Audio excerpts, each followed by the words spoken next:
Yo, j'espère que vous allez bien, c'est votre boy Galsen. Alors aujourd'hui je fais cette petite vidéo, c'est une vidéo on va dire un peu hors série parce que on va pas vraiment parler de Campus France, on va surtout parler de la partie visa.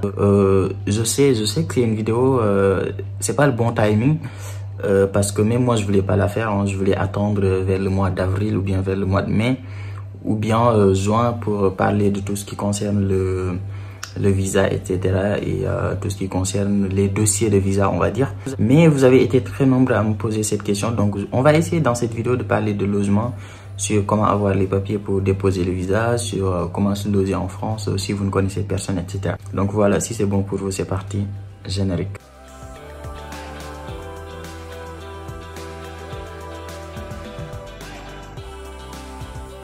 Bon, avant le début de la vidéo, n'hésite pas à t'abonner, c'est important. Abonne-toi et n'hésitez pas à partager les vidéos sur Facebook, sur Instagram, en story et mentionnez-moi. Ça j'aime trop quand vous partagez sur Instagram et que vous mentionnez, ça fait plaisir. Et sur Facebook également. Et abonnez-vous surtout, abonnez-vous, c'est important. Donc voilà, je vous laisse avec la vidéo, c'est parti. Alors comme je l'ai dit en introduction, cette vidéo c'est pas vraiment le bon timing parce que tout simplement on n'est pas dans la période de dépôt de visa. Et ce qu'il faut savoir, et je suppose que vous le savez tous, c'est que si t'as pas d'acceptation, tu peux pas déposer le visa. Donc voilà, ça c'est une chose.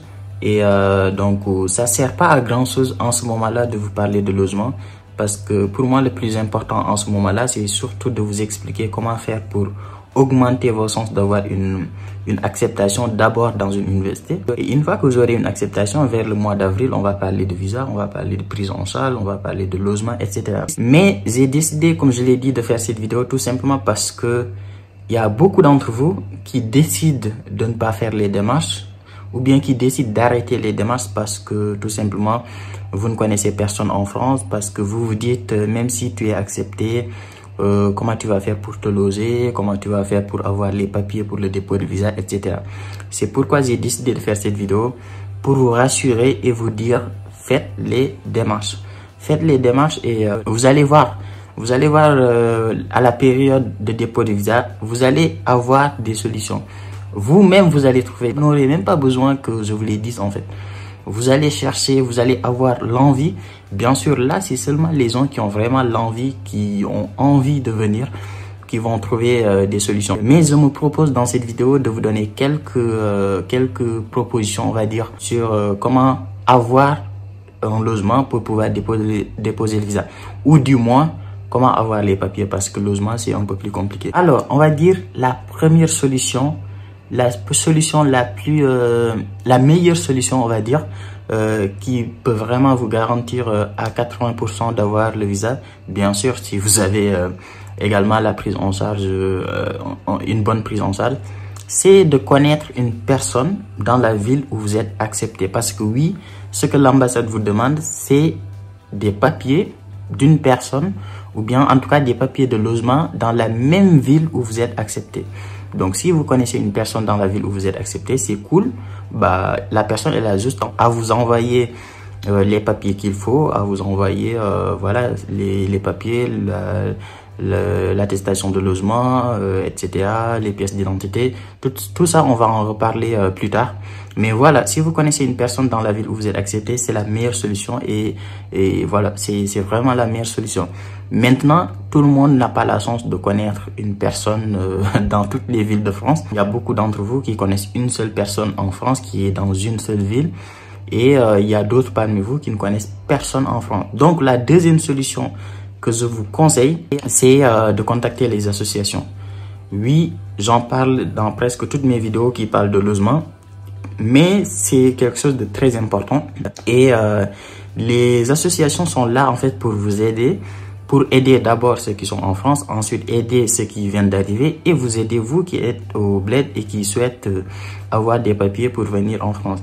Donc ce que vous pouvez faire, c'est de contacter l'association de votre ville. Par exemple, si vous êtes sénégalais, vous contactez l'association des Sénégalais de Paris, l'association des Sénégalais de Clermont. Si vous êtes Ivoirien, l'association des Ivoiriens de Nantes, de Brest, etc. Donc contactez les associations et dites-leur que vous êtes un étudiant qui est accepté dans leur ville et que vous souhaitez avoir juste les papiers pour déposer le visa. Et dites-leur que ce n'est pas pour, on va dire, 6 mois. Parce que le problème avec beaucoup d'étudiants, et c'est une chose que beaucoup d'étudiants qui sont actuellement en France craignent, on va dire, c'est que l'étudiant vienne chez eux et reste 6 mois ou reste 8 mois, quoi.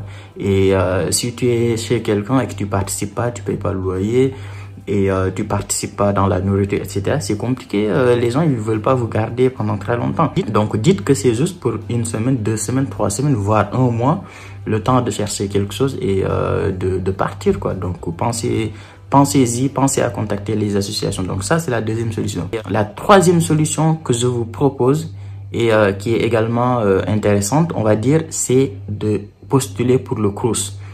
Malheureusement, avec le Crous, c'est que avant l'année dernière, tous les étudiants étrangers pouvaient postuler en même temps que les étudiants français.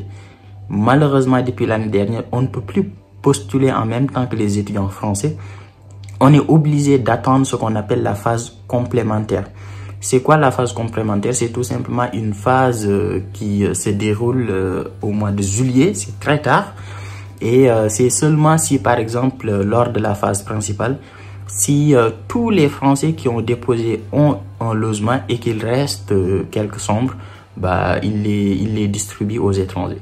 Donc, c'est une démarche qui se fait vers fin juillet, donc c'est un peu très tard. C'est pourquoi je dis vraiment, c'est vraiment, voilà, si vous n'avez rien d'autre et que vous êtes arrivé au mois de juillet et vous n'avez rien d'autre, donc en ce moment-là, vous pouvez tenter le Crous. Et si vous êtes accepté, c'est cool, il vous envoie une attestation d'acceptation dans le Crous. Et avec cette attestation-là, vous pouvez déposer le visa. Donc ça, c'est la troisième solution. La quatrième solution que je vous conseille, c'est de contacter directement les particuliers. C'est quoi les particuliers? Les particuliers, c'est tout simplement une personne qui est en France, qui est riche, ou bien même pas riche, hein, une personne qui a une maison ou bien un immeuble, et qui a beaucoup de chambres dedans ou bien beaucoup d'appartements, et du coup bah il les loue à des étudiants, à des personnes lambda. Et vous, ce que vous pouvez faire, c'est contacter ces gens-là, ces particuliers-là. Ils publient les offres sur Le Bon Coin, sur seloger.com, sur lesparticuliers.com, etc. C'est des sites comme ça où vous pouvez contacter directement ces particuliers et leur dire que voilà, vous êtes un étudiant, vous êtes à l'étranger, vous avez l'argent qu'il faut, soit vous avez un compte bloqué, soit vous avez une prise en charge. Vous leur dites que vous avez tout ce qu'il faut et que vous devez arriver en France et vous avez besoin de ce logement pour pouvoir déposer le visa. Ça marche pas toujours. Il y a beaucoup de particuliers qui refusent parce que vous n'êtes pas en ce moment-là en France pour pouvoir faire ce qu'on appelle l'état des lieux. Et du coup, bah, c'est parfois un peu compliqué, mais quand même, il y a des particuliers qui l'acceptent. Et moi, je connais beaucoup de gens pour qui ça a marché. Très souvent, les particuliers vous demandent si vous connaissez quelqu'un dans la ville qui peut venir faire la visite pour vous. Et en ce moment-là, vous pouvez contacter par exemple l'association et dire que voilà, que vous avez une visite à faire. Est-ce que une personne dans l'association peut faire la visite pour vous? Et ça, très souvent, les associations, ils peuvent pas refuser ça parce qu'ils payent rien. Ils ont juste à se déplacer, aller faire la visite et c'est bon. Donc, faites ça. Contactez les particuliers et dites-leur que vous connaissez quelqu'un qui peut faire la visite à votre place. Et s'ils acceptent, vous contactez l'association et vous leur dites que vous avez juste besoin d'une personne qui va faire la visite pour vous. Donc, ça, c'est la quatrième solution que je vous propose. La cinquième solution que je vous propose, c'est de faire ce qu'on appelle une réservation d'hôtel. C'est quoi une réservation d'hôtel? C'est tout simplement, bah, vous êtes accepté par exemple à Clermont-Ferrand, vous ne connaissez personne, toutes les solutions que je vous ai proposées tout à l'heure, ça n'a pas marché. Bah, vous contactez un hôtel qui est à Clermont-Ferrand, vous faites une réservation soit de 1 mois, soit de 3 semaines, soit de 2 semaines, etc. Et très souvent, bah, les hôtels ils vous demandent de payer la moitié de la somme. Vous payez la moitié de la somme, ils vous envoient une attestation et avec cette attestation-là, vous déposez le visa. Là aussi, ça marche. Je connais beaucoup de gens, surtout l'année dernière, pour qui ça a marché. Et donc voilà, c'est une solution que vous pouvez utiliser. Mais je vous conseille, quand vous allez choisir un hôtel, de choisir un hôtel qui fait un remboursement à 100% ou bien au moins un remboursement à, on va dire, 80 ou 90%. Parce que le problème, c'est que le visa n'est pas garanti et si vous n'obtenez pas une acceptation, on va dire le visa, si l'hôtel ne fait pas un remboursement à 100% ou bien à 90%, bah, ça peut vous coûter un peu trop cher. Donc ça, c'est vraiment la 5e solution et je pense que c'est une solution également qui est intéressante.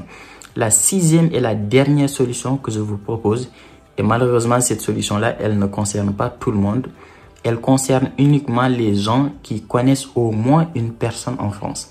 Par exemple, vous connaissez une personne à Lyon et vous êtes accepté à Paris. Bah, vous déposez le visa avec les papiers de la personne qui est à Lyon et vous faites ce qu'on appelle une lettre explicative. Vous faites une lettre et sur la lettre, vous écrivez que voilà, vous allez être chez cette personne-là pendant une semaine, pendant 2 semaines, le temps d'aller à Paris et de déposer et de chercher un logement ou bien le temps d'aller à Paris et de voir avec le Crous la possibilité d'avoir un logement. Donc en gros, c'est de dire à l'ambassade que vous allez être chez une personne le temps de chercher votre logement dans la ville où vous êtes accepté. Et là aussi, c'est quelque chose qui marche et j'ai vu beaucoup de gens l'année dernière pour qui ça a marché. Donc, c'est une solution fiable que vous pouvez utiliser. Donc, voilà les 6 solutions que je vous propose. Donc, c'est beaucoup de solutions, sincèrement, et toutes ces solutions-là sont exploitables. Vous pouvez chercher sur toutes ces solutions-là, ça marche. Même si vous ne connaissez personne en France, ça peut marcher. Il suffit juste d'avoir l'envie. Il ne suffit pas de rester dans votre lit. Ouais, je connais personne en France, ça va être compliqué, ça sert à rien de postuler. Ou bien, ouais, je sais pas quoi faire, etc. Faut avoir l'envie.